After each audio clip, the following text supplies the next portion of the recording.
Hello and welcome to another tutorial of VertexFX Client Terminal. Today, we will be learning how to open new positions in the VertexFX Terminal and learn how to navigate the buy and sell processes. Let's explore the 3 available ways to open a trade together. First, take a look at the display above the chart. Here, you'll find the sell and buy options in the top corner.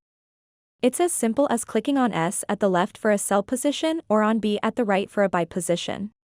You can also adjust the lot size from here. Moving on to the second way, head to the left corner and click Home. From there, click New Position. Here, you can seamlessly execute both sell and buy orders.